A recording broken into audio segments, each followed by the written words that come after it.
very pleased tonight to have you here to hear Doug Wissing.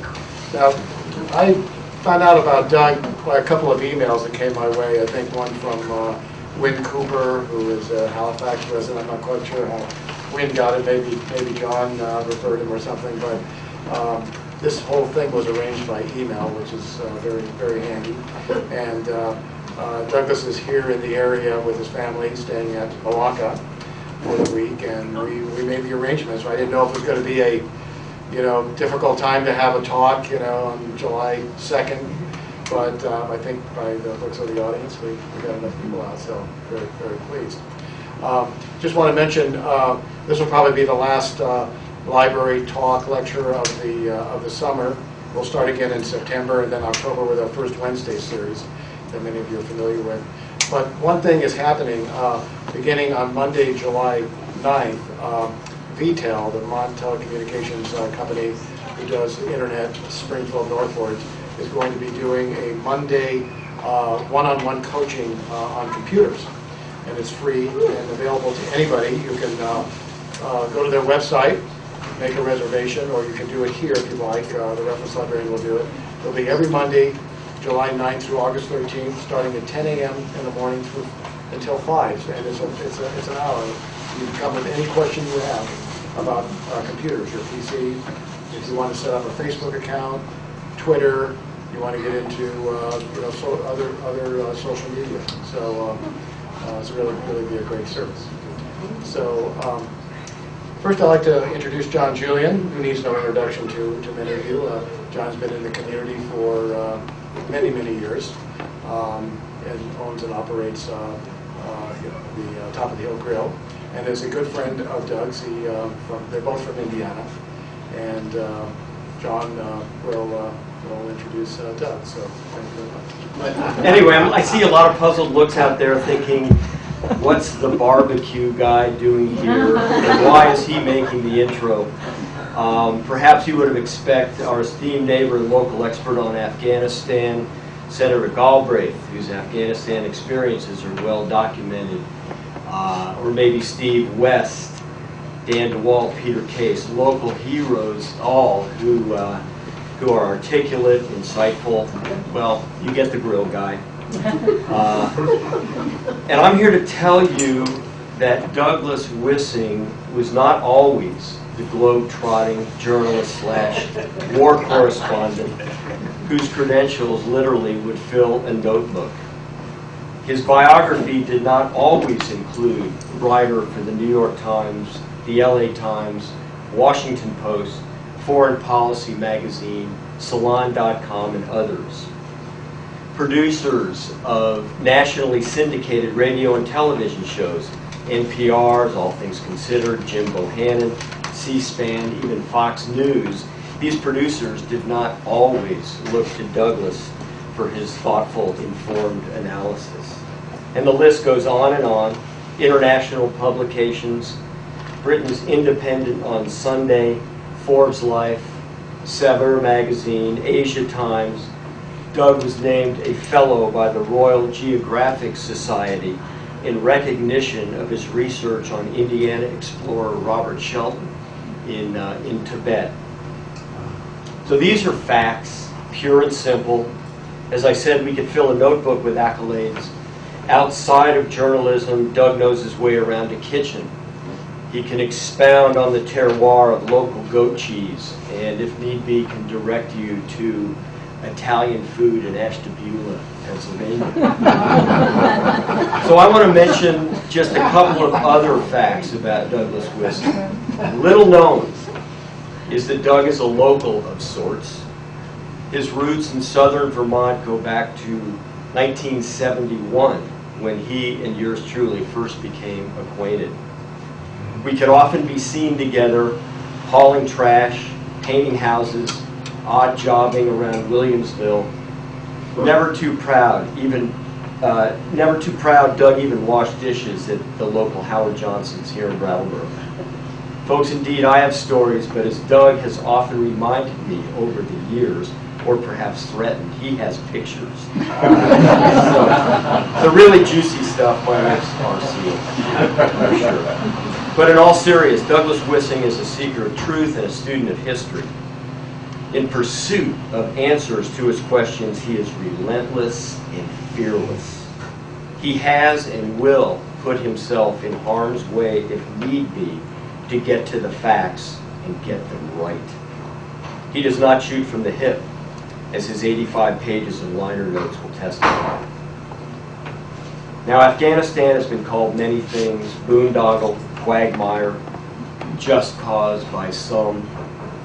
Billions upon billions of dollars have been spent, and tragically, young lives cut short. Essentially, they told us that 2 + 2 = 5, and Douglas said, that's interesting, show me.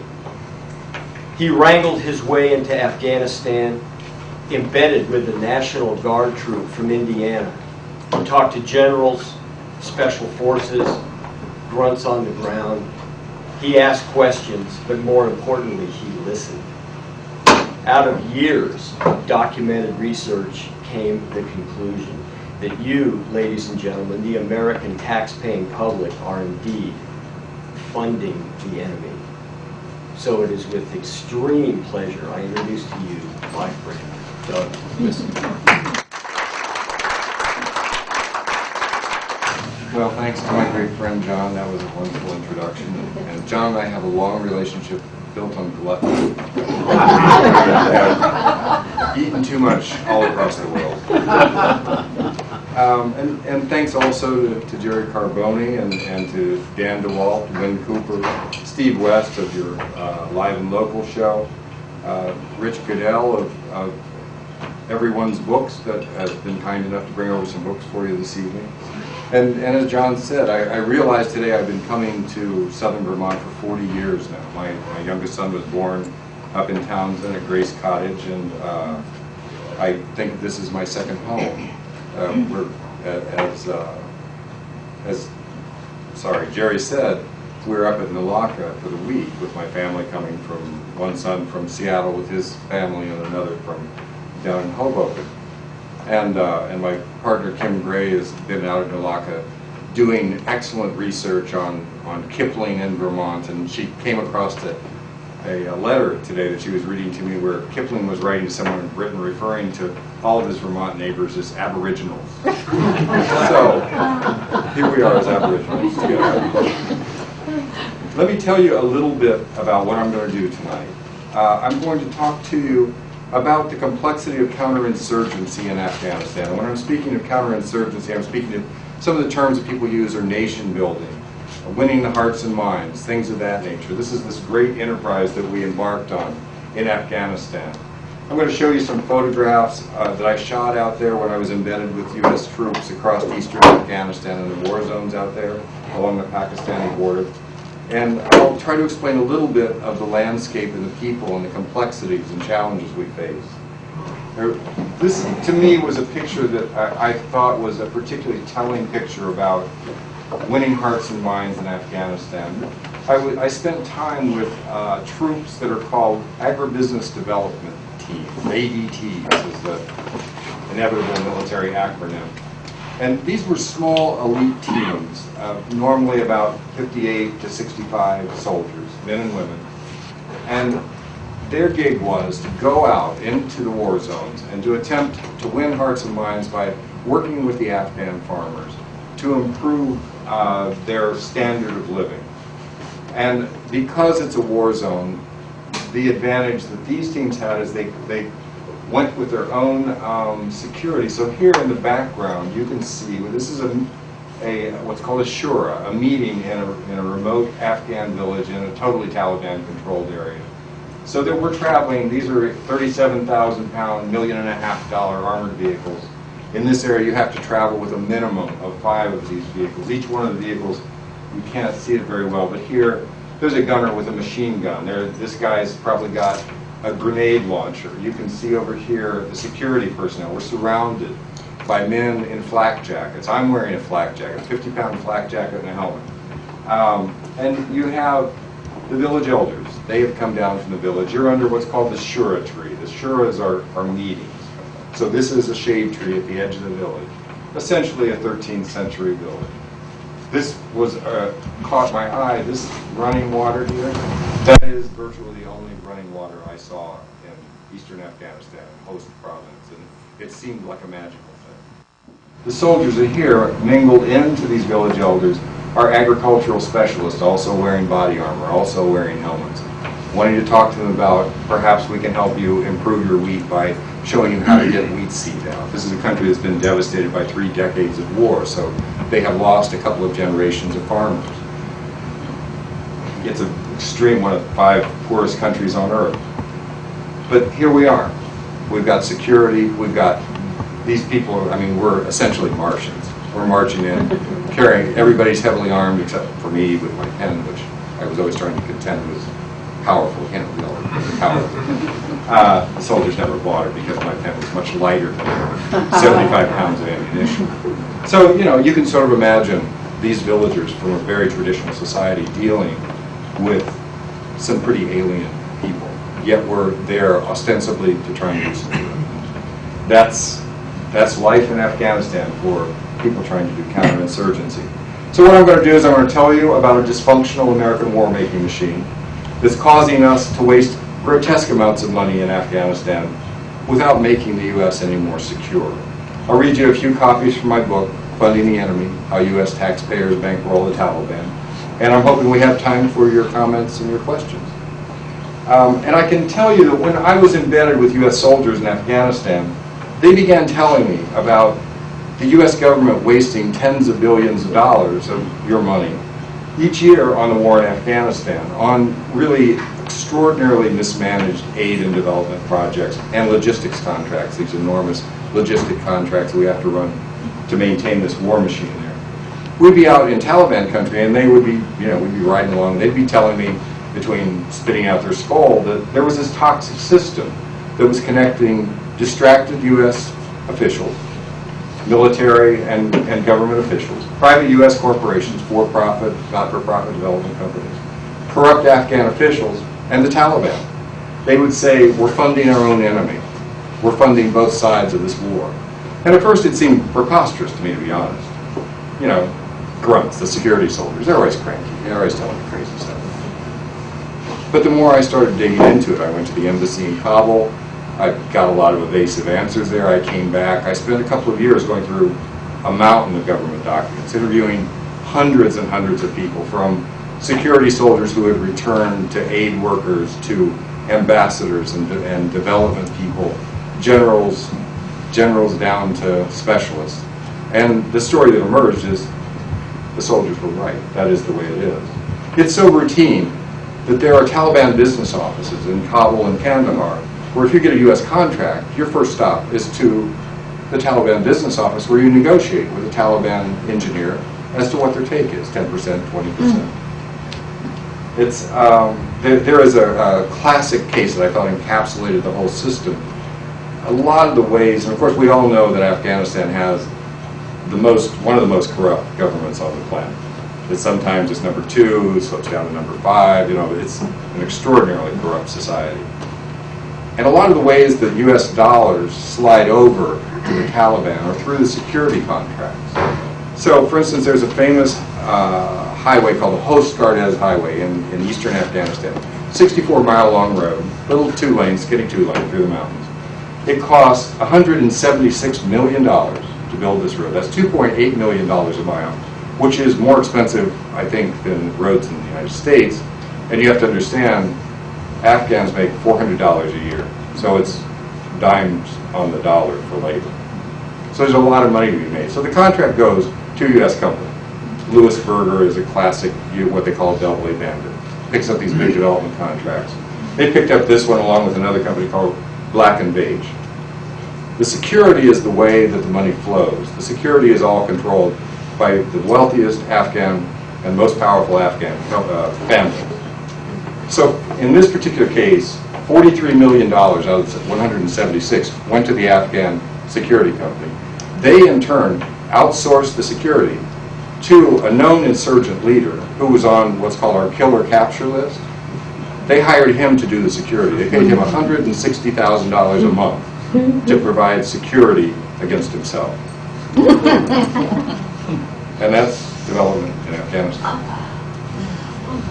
So let's talk a little bit about Afghanistan. It's an extraordinarily arid place. Water is very important. So we're on a reconnaissance flight in a Black Hawk helicopter flying above eastern Afghanistan. Every now and again, you know, you can see a rocket coming up at us, and they have this chaff and stuff they throw off so the rocket goes off, and you whicker on down the valley. And so you can see the importance of water here. Where it's green, you have irrigation. That's Afghanistan without water. Here's a small village. And that's pretty the way it is. And we've spent about $90 billion on development in Afghanistan. And the estimate is only about 10% of that has actually gotten to the Afghan people. A lot of it goes off to extraordinary overhead among these development companies, among logistics and the military-industrial complex companies. A lot of it goes to corruption, but very little gets to the Afghan people. We were in another meeting, another shura in another village, in a particularly kinetic area. Kinetic is things blow up a lot. And we were in a small fortified government center, and the villagers came in. And one of the leaders said, well, we hear on Voice of America News that the U.S. has spent billions in Afghanistan. Well, we haven't seen any of it. What happened to it? And the commander of the team is a very honest guy, and he said, we don't know what happened. It's just, that's the way it is. I think this is also interesting, where there's sort of the law of unintended results. Wells are an extraordinary example of what can go wrong in a place like Afghanistan, where uncoordinated aid, mismanaged aid has not done what we want. We have drilled thousands of tube wells in Afghanistan. It's a very arid place. What could be better? You go and you drill a well in a village. USAID drilled wells, the military drilled wells, UN drilled wells, NGOs drilled wells, thousands of NGOs working in Afghanistan. Tens of thousands of wells everywhere. We drilled so many wells, we've lowered the water table. So previously fertile fields are no longer fertile. Or you have the well, the village elder says, oh, drill it over there. Well, that's his land. So now he's selling water to the villagers. So now you're actually increasing the insurgency because people are angry because we just drilled a well for this guy that they don't even like. Kabul, I talked to a hydrologist who's been there for a long time by our standards, very short rotation. She's been in Afghanistan about 2.5 years, working for the Corps of Engineers in USAID. And she talked about the enormous scandal of what's happening in Kabul, which has become an enormous city, about 3 million people. There's only about 30 million Afghans, so you have all these refugees coming in. We have drilled so many wells in Kabul that we're lowering the water table. There's an aquifer under there. The problem is it's 20,000-year-old water. It doesn't replenish like it does here, where we have aquifers, rain comes down. We're literally mining water. This is what is called legacy water. And she said, there's an incredibly dramatic story that's happening here. Kabul's going to be running out of water really soon. It can't sustain what we have done.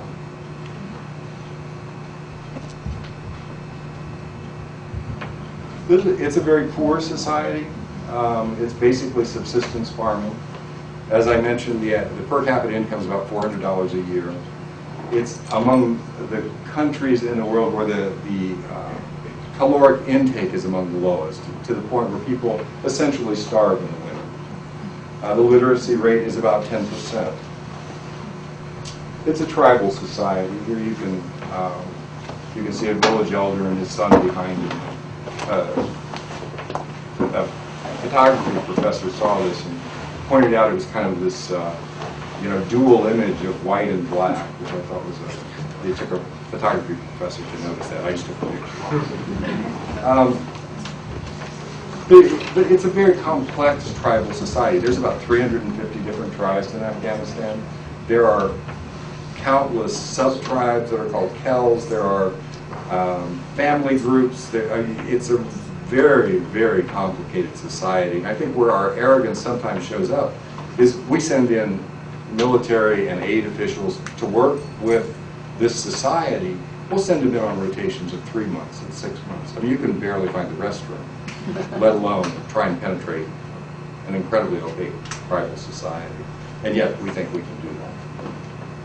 I'm going to read a little section about the Pashtun tribe. The Pashtuns are the group that are primarily the insurgent groups in Afghanistan. The Taliban, the Haqqani network, and other kinds of what are called the neo-Taliban now, this kind of network, loose network of insurgent groups. And they come out of the Pashtun society, which is primarily in the south and east and in Pakistan along those borderlands. People sometimes think of the Pashtuns and the insurgents as being like a band of Apaches. And we need to understand that the Pashtuns are the largest ethnic group in the world without a nation state. There's maybe 22, 25 million Pashtuns. And it's a warrior society. It's an old, complex, fascinating society, really. So it's the 1,000-year-old Pashtun society. It has an obdurate warrior culture embedded in the tribal code of Pashtun Wali, which emphasizes personal freedom, honor, revenge, and chivalry. Among the code's many tenets, Nang is the word for honor, associated with the egalitarian mountain Pashtuns, who fiercely defend their independence from outside authority. In the Pashtun mountain heartland, the central government has seldom been anything other than a vague, distant entity. Nang extends to the defense of the Pashtun tribes in personal honor, property, and women. Torah is the word that means sword, the concept for courage. Badal is the word for revenge, an important aspect of this endlessly warring society. A warrior must avenge his loss, however long it takes. One Pashtun proverb states, "I took my revenge after 100 years, and I only regret that I acted in haste."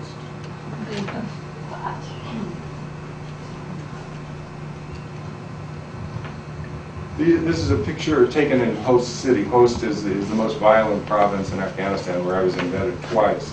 This is right along the Pashtun, in the Pashtun region, on the Afghan-Pakistani border, just across from North Waziristan, that we've heard a lot about with drone attacks. One of the major drone bases is there in Host Province. And this is a picture taken from a window of one of these armored vehicles that are called MRAPs, mine-resistant, ambush-protected armored vehicles. So it's a funny, it's got a funny look because it's shot from, I think it's about a 2-inch thick bulletproof window. So it's not exactly like our soldiers are out mingling a lot, and this is a very dangerous place. And here we have women dressed in burqas that we all know from many pictures of Afghanistan. Obviously, this is a much different society, and we have a lot of programs in Afghanistan that deal with female empowerment issues, and it's something that has become a major part of what we do with development. And I think that the way it appears to me is we go with a certain intent, and we will spend a lot of money to do things, but then somewhere in there things just go awry, and we don't accomplish what we set out to do. We spend a lot of money, and the result is almost nothing. So I'm going to read you another little section about the Afghan, what happens with chickens, because chicken projects are something that's often used as a female empowerment tool. Again, like the wells. What could be a nicer thing, drill a well?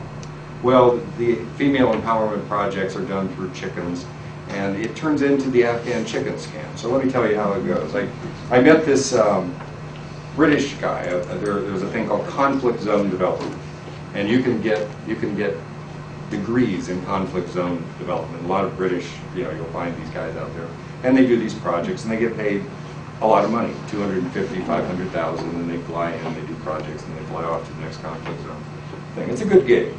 And the British are often pretty cynical guys, and this guy was the king of cynicism.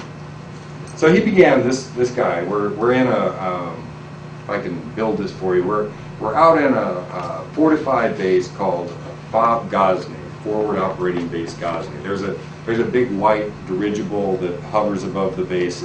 It's surrounded by giant HESCO barriers. rocket attacks happen pretty regularly. The dirigible has got a camera and it's looking for insurgents creeping up.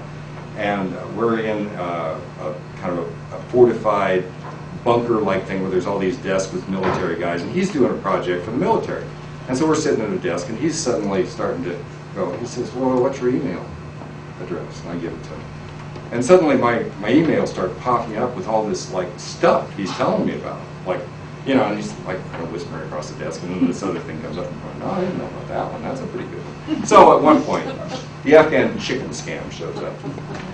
So he's telling me, I'll read this to you. He began telling me about the Afghan chicken scam. Both USAID and the military gave millions of dollars to Western development consultants for contracts to train Afghans, primarily women, in basic poultry techniques. Most often, a specially trained Afghan subcontractor would give a few days of chicken classes to a group of Afghan women, who often received money to attend. Following the training, the women would get a flock of chickens and a rooster. So far, so good, right? But things seldom went as planned in Afghanistan, in a pattern that followed many Afghan livestock programs of this nature. Most of the women quickly sold their free chickens in the marketplace, and the majority of the surviving chickens soon died. The British consultant glanced around and then leaned closer to me. He told me out of the corner of his mouth that about 80 to 90% of these inordinately expensive poultry development projects in Afghanistan have failed miserably. Noting one particularly extravagant project, he snorted, "It would have been cheaper to have parachuted chickens out of an airplane with a year's worth of food."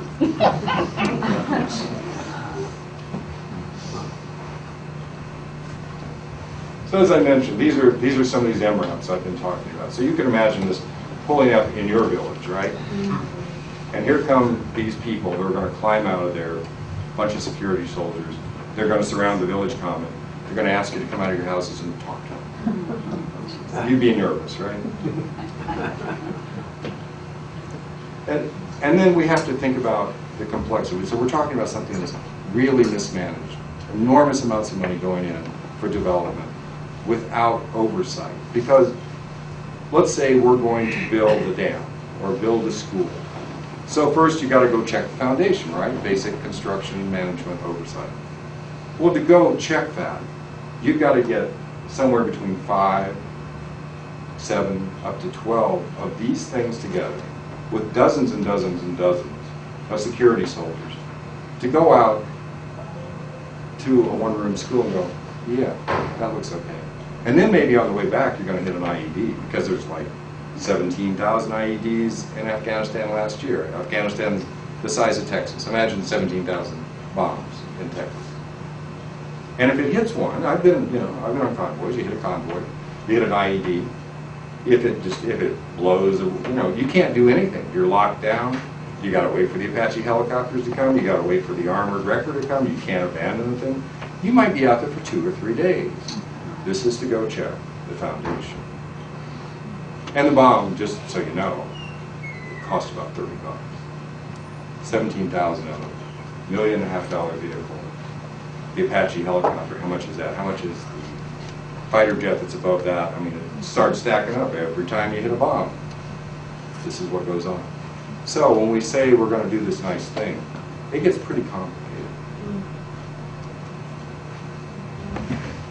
This is a woman by the name of Colonel Sindra Chastain, who was a deputy commander of one of these agribusiness development teams. Really quite an extraordinary woman. Has been in the Army. She just retired. After 30 years in the Army. So she was part of that first generation of females that came in as soldiers and worked their way up through the ranks. And just a quite extraordinary woman. And it was, you have to remember the gender issues in Afghanistan, very fundamentalist issues, and very fundamentalist places in Afghanistan. Is that I would very, very seldom ever see a female out in a village. If I was with a group of soldiers, we were going through a village, we would come around the corner and see a woman dressed in a full burqa with her husband, maybe another male. It was a major problem. We were backing up as fast as we could because we weren't supposed to see this woman. It would, we could count on an attack if we weren't backing up and getting out of the way as quickly as we could. So, for a female to come in and to be in these environments and to be negotiating with the village elders. I've watched her negotiate with Afghan leaders that are, have a band. They look like Pancho Villa. They got bandoliers. They're holding these old battered Kalashnikovs, and she did an extraordinary job. This Colonel Chastain also told me, as we talk about these mechanisms, how do we end up funding the Taliban? How does this happen? Well, part of it is we have to do so much in cash because there's virtually no banking system in Afghanistan. There wasn't any when we invaded. And we have a nascent one that, as you may have been following, the Kabul Bank, where they kind of lost $900 million. Whoopsie. And so a lot of the payments were done in cash. And then the cash is fungible. It moves around. The military is always trying to get the cash off the battlefield because literally, if you dump money into, let's say, a village to build a dam or whatever, do a nice thing, that money gets divided out to the Taliban almost before the convoy has left the village. The Taliban is there waiting for their cut because, that's the way it goes. So let me read you just a little bit about the complications that people like Colonel Chastain have to deal with out there relating to cash.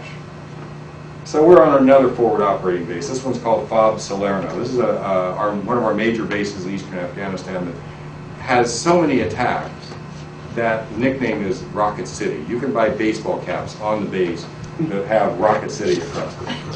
And this is as safe as it gets. Colonel Cinder Chastain is the deputy commander of the Indiana Gagra Business Development Team, deployed to host Afghanistan's most violent province. Perversely proud of working in the crosshairs, the ADT soldiers boast that General McChrystal's interim report identifies host as a key insurgent objective. Chastain's telling me about the problem of contractor payment in host, where virtually no one has a bank account. Earlier, I had talked to a civil affairs officer who told me up to a year or so prior, there weren't even any banks in host province. He said cash in hand payments were the only way. There was no other way. He says guy walks away, he's got a suitcase full of money. As he's driving away, he's got to pay off all the bad guys so he doesn't get hurt. Chastain talks about the recent payment on an ADT project. She explains the team tried to pay villagers directly, so their tainted Afghan contractor, this was a guy that they picked to do this project in this village, and then he came to the base to get paid. They did like fingerprinting and iris scan. They realized he was an insurgent. They had hired an insurgent guy. But they were halfway in the project, so they just kept going. So they show up. They figured, well, let's not give him the money to get to the villagers. Let's just pay the villagers directly. So they run one of these enormous convoys up to the village. And after they paid everybody off, they almost got blown up because they had planted an IED on the only road. So then they went, well, we don't probably want to do that again. So, concerned about the security risks and the need to pay the village workers, the ADT reverted to the time-tested method of payment. The Afghan contractor, the tainted contractor, came to the base gate, where the ADT purser handed over a big green garbage bag stuffed with millions of Afghani banknotes worth about $50,000. Colonel Chastain said with a sigh, "We did it. We paid him the money in a big green garbage bag. He signed for it, but we did it."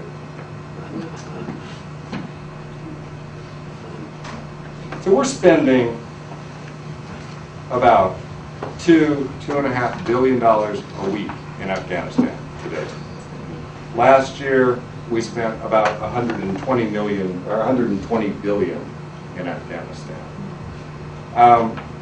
We hear a lot of public statements coming out of Washington, coming out of the Pentagon about progress in Afghanistan, this transition, negotiating with the Taliban. There's recently been a lieutenant colonel named Daniel Davis who's been in the news a lot. He published a report about the truth deficit, as he termed it, in Afghanistan. Basically the same thing that I have found, where what is being told from the podiums in Washington bear almost no resemblance to the on-the-ground reality, the ground truth in Afghanistan, what the soldiers told me when I was out there.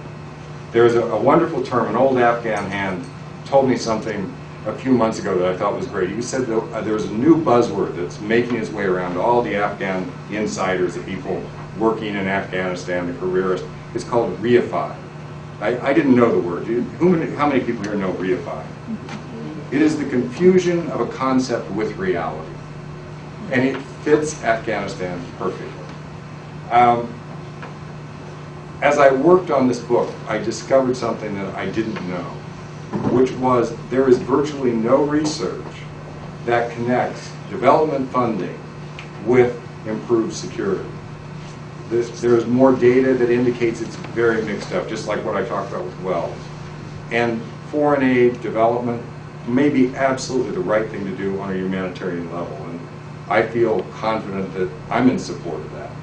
But it has been sold to us as improving our security. There's no data. It's a faith-based initiative, and there's a lot of beneficiaries that use that to sell it, and there's no data. And that's what I learned. There's some great academics who have been courageous enough to point that out. So, after a decade of U.S. nation-building activities in Afghanistan that has cost us hundreds of billions of dollars, the Taliban-led insurgency has grown virtually every year that we have been there. And there's a dictum. The special forces have long had a dictum about counterinsurgency, which is, if it isn't shrinking, they're winning. We have effectively lost. There were 3,000 violent incidents in May this year, after the surge, after 100,000 soldiers. They have effectively won. The Taliban have a great phrase about asymmetrical warfare, where they're fighting this incredible war-making machine with $30 buckets of explosive. They say, the Americans have the watches, but we have the time.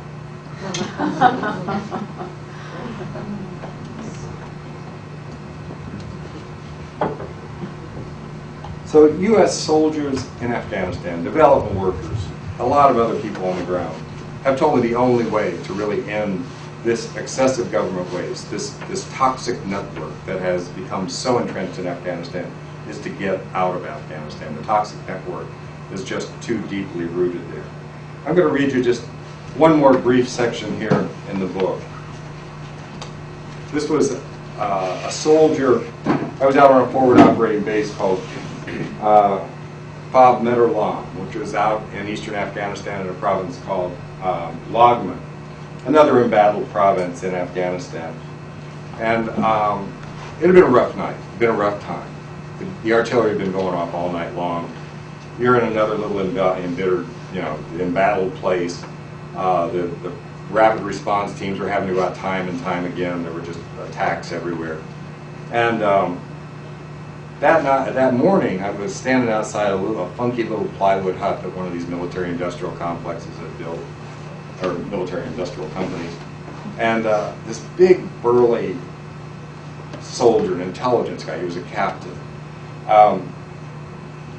was standing there. And he was really looking ragged, and I was not feeling so good myself. And he just started talking, and this is what he said. At Fob Medarlam in Logman province, the insurgency was growing and corruption was rife. It had been a rough couple of days. The IEDs were everywhere. Afghans were rioting. There were special ops raids that were killing villagers. The insurgents resolutely probed for weaknesses. The thinly manned combat teams were constantly on alert or on the move. Even the defensive security soldiers assigned to the development units were pulled into combat roles. The base artillery boomed. In their MRAPs and hooches and grouse and chow halls, the soldiers groused about the graft and corruption that surrounded them. Captain Douglas Seymour, a burly, lantern-jawed cop from Las Vegas who served as an intelligence officer, stood on the porch of a moldering plywood hut built by the multinational KBR. He looked ragged, as though long-term sleep, deprivation, and adrenaline rushes had taken their toll. Echoing the satiric tone of his fellow soldiers, Seymour compared Afghanistan to Las Vegas, everybody getting their cut. Just enough excitement to keep the rubes engaged. Noting that the American casualties over 8 years of war in Afghanistan were below the number killed in military training, Captain Seymour said, "The Afghans know just the right amount of fighting to keep us here. Not too many casualties, or we'll bolt. Can't let peace break out, or we'll lose interest. Just the right amount." In the jaded GI view that Captain Seymour voiced, everybody wins. He said, The military gets all these combat commands and combat patches. I get all this cool equipment. I started back when the Russians were the enemy. I never got all this cool equipment. The military-industrial complex, they're all making money, all this stuff. He points back to this plywood that was like plywood that was delaminating and, you know, just falling apart. He said, what's that thing cost us, $28,000? It's a playhouse. The government here, they're like the mafia. It's always getting their cut. The Taliban gets their cut. It's the perfect war. Everybody makes money. I talked to a Marine colonel in southern Afghanistan, a little letter, you know, it's been maybe 6-8 months ago. This is after the surge. We, of course, have lots and lots of Marines in southern Afghanistan. He said to me, he said, among the Marines in Afghanistan, there's low morale. They say, this is such a waste of time. This is a drug and tribal war with the Pakistani and Iranian intelligence involved. These people will never pull their heads out of their ass. And then he went on, he said, on an operational level, the soldiers are saying, I'm going to go over there and try to not get my legs blown off. My nation will shut this bullshit down. That's the feeling of my fellow soldiers. And he concluded, he said, the juice ain't worth the squeeze. So, I'm asking you folks, talk to your representatives. The soldiers feel like Congress isn't going to get them out unless Congress is shamed into doing it. And that's all I have to say. I'm interested in your questions and your comments.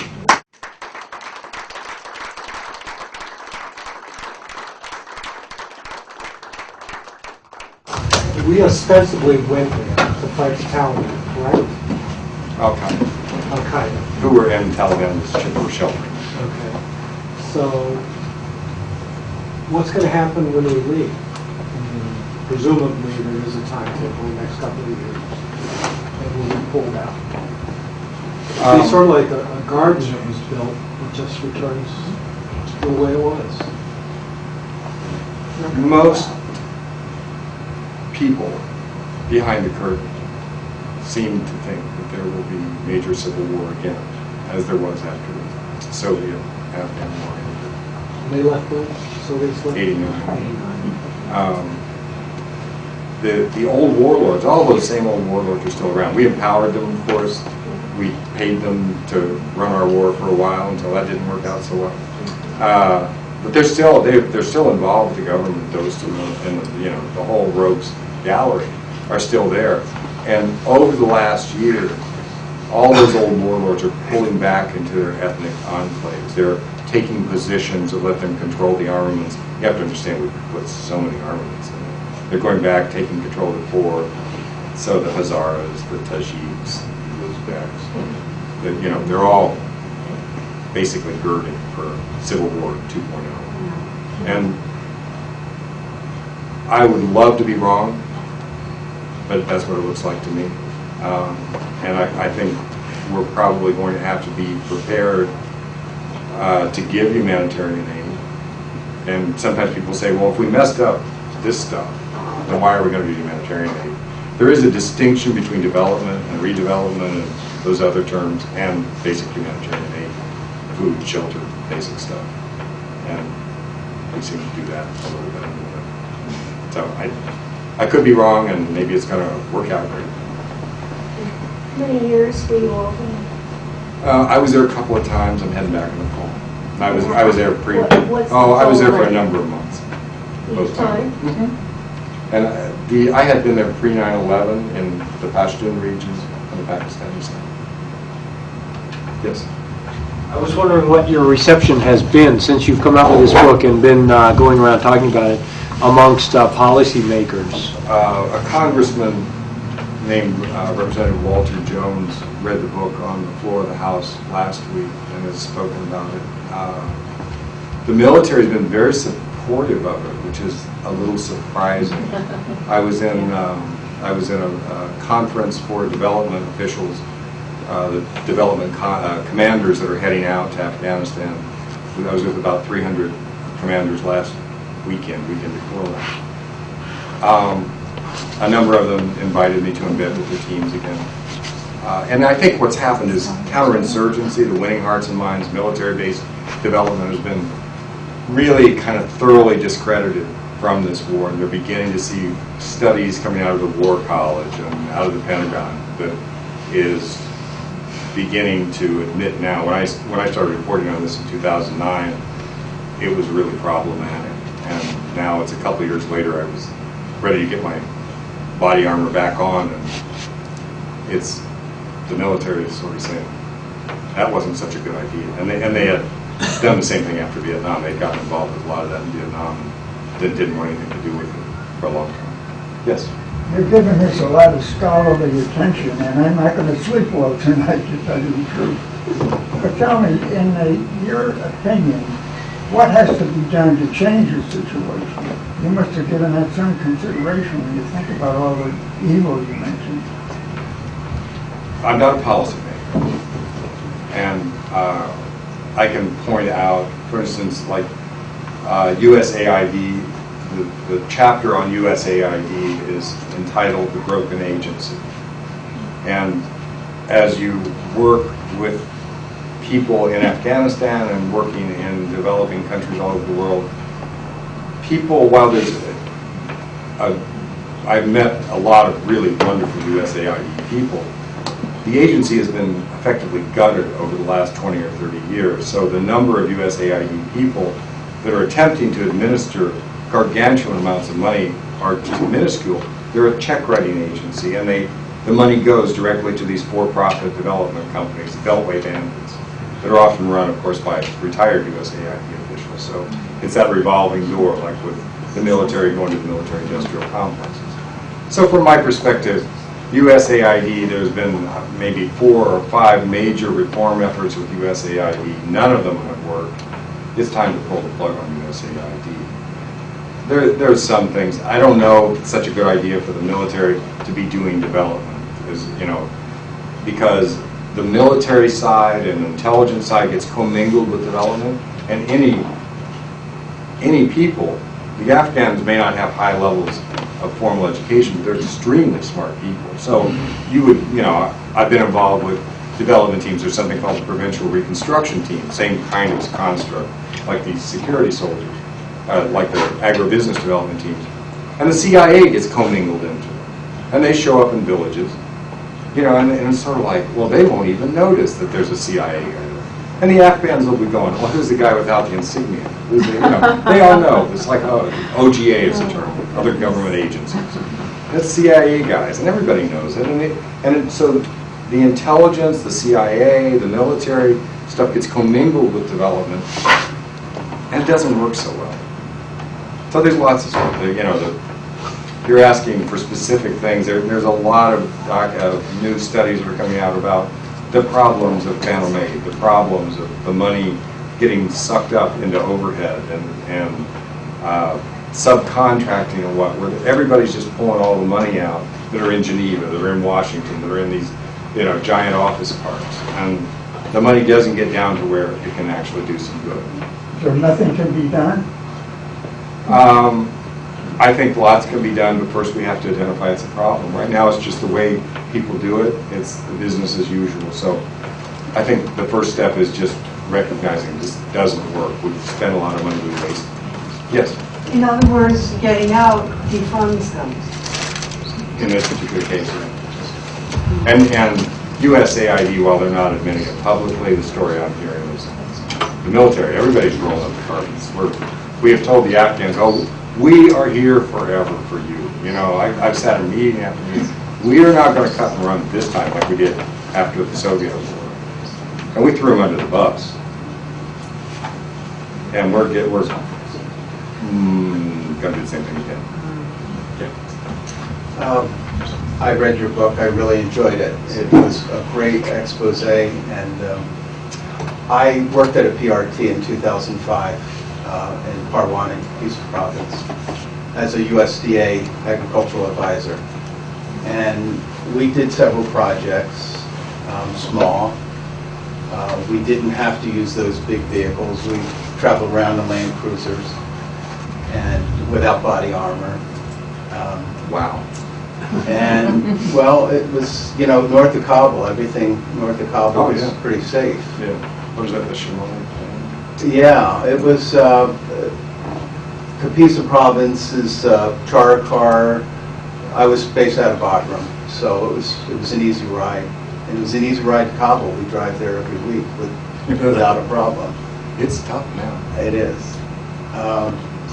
But I thought the one thing I was disappointed in the book was that I thought there were some success stories there, not just through the military and through USAID, but through a lot of non-governmental agencies that were creating infrastructure for agriculture and business.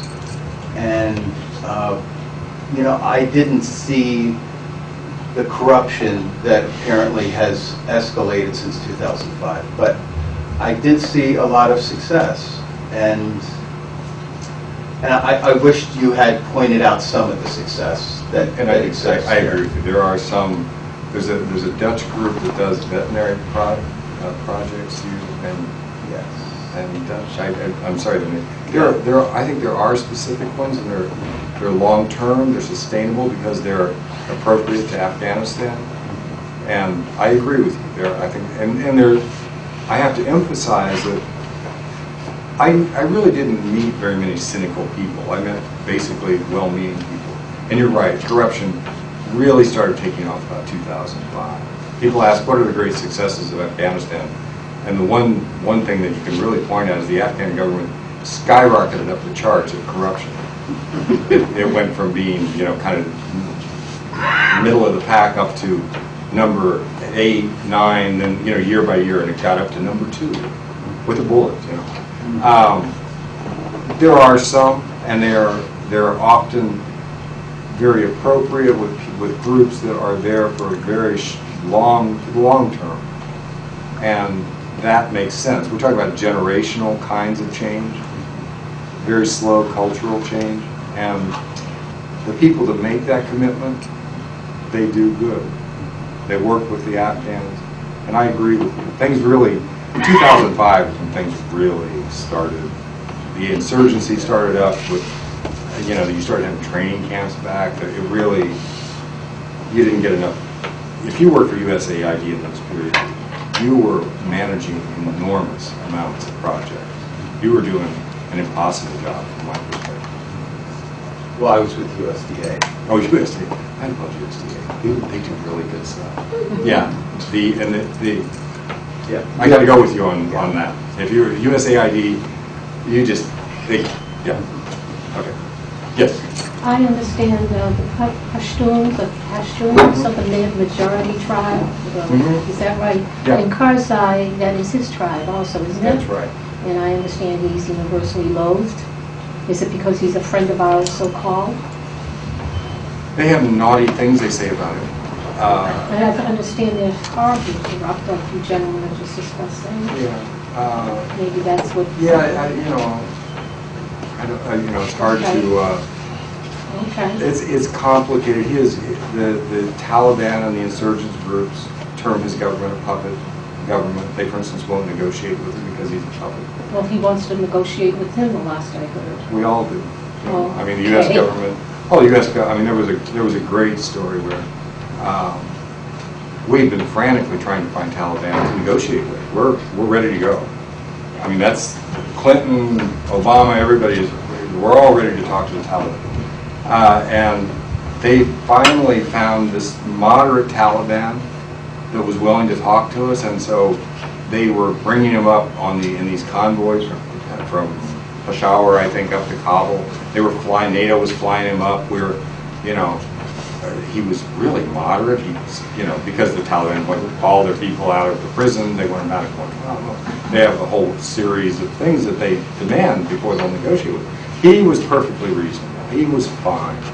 And they gave him money, and we were going back and forth, and the State Department was getting more and more excited about it until they found out that he was a total imposter. He wasn't the guy at all. And the State Department was going, oh, we kind of gave him a lot of money.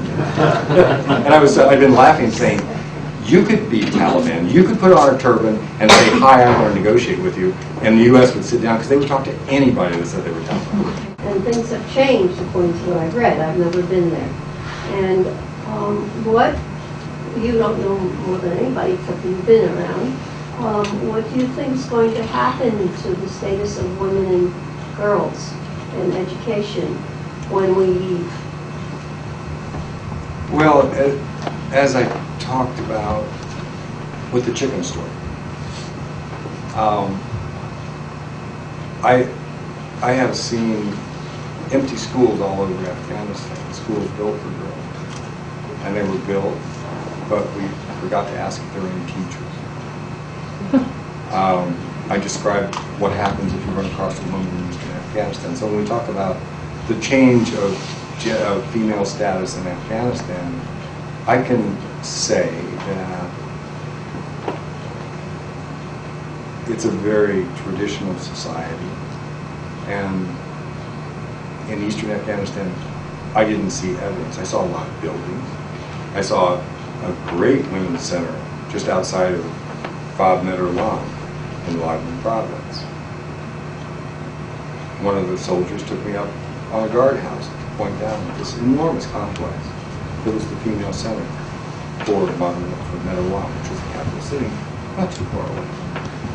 Now the problem was, you could look down into that. It was maybe a quarter mile away from the guardhouse. And so the Taliban said, well, it's just a place for those Westerners to look down on our women. And so no one would touch it. No one would go out because they were going to become tainted. It's complicated. And we have, I can tell you, the gender issues in Afghanistan make me incredibly uncomfortable. But I have to ask, what are we doing? Does it yield what we want? I've seen what an Apache helicopter does. I have come into villages after our special ops teams have been there.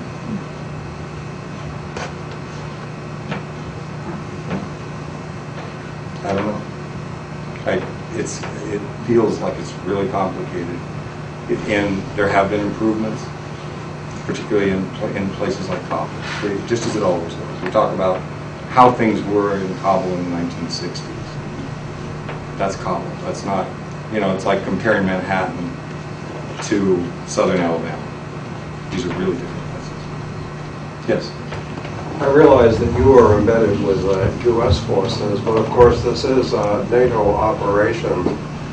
Could you comment possibly on the role and the perspective that NATO has here? The term for the coalition forces is ISAF, which is International Security Assistance Forces, I think, ISAF. And the joke among U.S. soldiers is ISAF is, it's like I see American forces fight or something. Because the NATO countries come in with enormous what are called caveats, where, for instance, the Germans won't go out at night. If they go out, they have to have an ambulance that goes with them on any convoy. The Dutch had big operations in southern Afghanistan, but they wouldn't fight.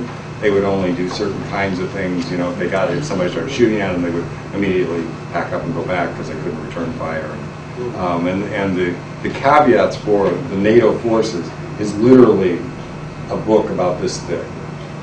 And so whenever the commander says, well, let's go do this, first they have to go like, oh, no, they can't do that, and Romanians don't do this, and so, and they weren't well equipped, they didn't even have the planes to get their soldiers there. It's not been the most successful kinds of things, and they've taken Canadians to enormous casualties by their standards. So they followed this whole issue in Canada really much better than we have in the United States. Their media coverage is much better about all our issues. How does the Taliban relate to the warlords and the possibility of civil war? How do they? There must be some overlap between warlords and Taliban. They're all the same. It's all the same. It's all the same. Everybody's Taliban. Everybody's connected. Everybody's covering their bets. Everybody, now we used to say that the Afghan population is on the fence. There's all kinds of metaphors in military reviews. They're on the fence. And because they didn't know who was going to win. Well, now they know. We're going. And so they had to cover their bets. So the Taliban is your brother, the Taliban is your cousin, the Taliban is your tribal guy. He's next door. He's not like some shadowy guy. This is a popularly based So that he insurgency. commits to the Taliban, or a movement and organization where some people don't say anything, so they're not Taliban, or everybody's Taliban. Or it's so fluid. Look, to think about this, 17,000 IEDs, 17,000 buried bombs. Now, to get that buried bomb there, you have to have smugglers that are bringing over the materials from Pakistan, the tribal areas. You have to have people digging holes. You have to have people watching for when's that convoy coming. So there's like, you're running down the road in one of these convoys, you can see people coming out on their cell phones. You can see, and so you got bomb makers, highly specialized bomb makers. They're living in the villages. They're living, and everybody, it's a small village. I mean, think about, you got a bomb maker. Where do you live? What town do you live in? Brattleboro. You live in Brattleboro. Brattleboro, yeah. So in your neighborhood, there's somebody making bombs. I see. It's maybe a guy that came from Uzbekistan. Maybe a guy, it's a young guy who was trained down in Pakistan tribal areas. But he's a new guy, They got weapons buried in the cemetery. They got, it's like 17,000 bombs. Lots of people know. There's only 30 million Afghans. Can I ask another more constructive question? Is there any hope to bring people, selected people, out of Afghanistan, bring them outside the country, and give them the kind of training in agriculture, business, things that we were trying to achieve there, but instead send these people back and let them do it themselves without us there? There are programs. There's a great one at Purdue that I've been involved with, an Afghan agricultural program. They bring people over and try and get, but again, 10% literacy. So it's just, you've dealt with the complexity of this situation. We now have a better program to send students down to Pakistan agricultural universities, but we're talking about a generational project. Yeah. Something, if we think about this, a generation, 2 generations, everything resolves in a much different way. But we're really talking about a strategy based on electoral calendar. I was out there, Special Ambassador Holbrook, who you probably know, sent out his agricultural experts out to FOB Salerno, Rocket City, and we're in this big meeting, and why they let me be in there, I have no idea. And they're saying from Washington, well, we got to make a difference now. We got to do this now. How much money you want? We'll send you whatever you want. Whatever you want. This is the news from the guy that's got all the power. We'll give you. And the commander of Eastern, giant battle space in Eastern Afghanistan is saying, don't send me any more money. Send me people to help me oversee the contracts. We can't oversee the contracts we have. They all know, the military, everybody knows, the development officials know. And they're saying, well, we can't make crops grow faster. We can't, people are trying to say, this won't work, and they don't want to hear it. It's because it's based on the electoral. We got to put the soldiers in, and in magically a year, everything's going to be okay. The surge is going to work because we're going to win the election. And there was a question. Yes. I attend the Camden Conference in February every year. And 2 years ago, the conference was all about Afghanistan, and Ahmed Rashid was the keynote speaker. And everybody on the panel, to a person, said, we should leave now. And the reason that we really are in there is because of Pakistan and the nuclear situation. And you might not have read the current Foreign Affairs, which came last week, but Leon Panetta, and I've forgotten who the other co-author was, said that we're going to need to do a lot of funding, multinational funding for many years to come when we leave. And they think we should get out too. And Panetta and his friend listed a whole 3 things that we needed to do. And one of them was transparency in government. And I mean, they sounded great. and some of the suggestions sounded like things we don't have working in our government right now. And I have to say, a couple of years ago, I read James Michener's autobiography. He wrote a book, The Caravan, about Afghanistan. And he was in Afghanistan for 8 years. And of all the countries he was in, that was his favorite place in the world. And the Afghans were not happy about his book afterwards, but he did, did a good job. So apparently it's also a very beautiful place. Well, it's really very extraordinary. nice people. The Afghans are extraordinary people. Yeah, yeah. Really, it's a tragedy. It's a great tragedy. Absolutely, absolutely. One more question. In your estimation, how serious a terrorist threat is the Taliban? I know that's tough. You know, I'll tell you what people who know tell me. And this seems to be sort of a consistent answer, which is the Taliban, we have to remember, the Afghans are not Arabs. And Al-Qaeda is primarily Arab. So the Afghans viewed Al-Qaeda as foreign. And the Taliban extended hospitality. As I mentioned, one of the cornerstones of Afghan society is hospitality. And there's a part of one of the cornerstones of that is so deeply entrenched in Afghan society that if an enemy gives himself up to you, you have to feed him. You have to take care of him. You are responsible for him. So we couldn't understand why they didn't give us Osama bin Laden. It was Melamastia. They had given him hospitality. They couldn't do that. Mullah Omar said, I'm not going to be the first Pashtun that does this. They couldn't do that. I don't know what the equivalent would be for us, but they couldn't do that. But they're not going to do it again. They, but. And that kind of makes sense to me. I don't think they're not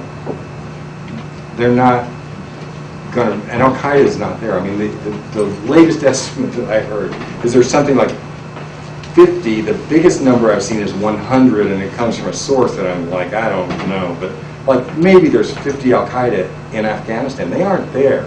They're here, or they're in East Africa, they're not there. And I'm telling you what people tell me. Don't know. Well, thank you so much.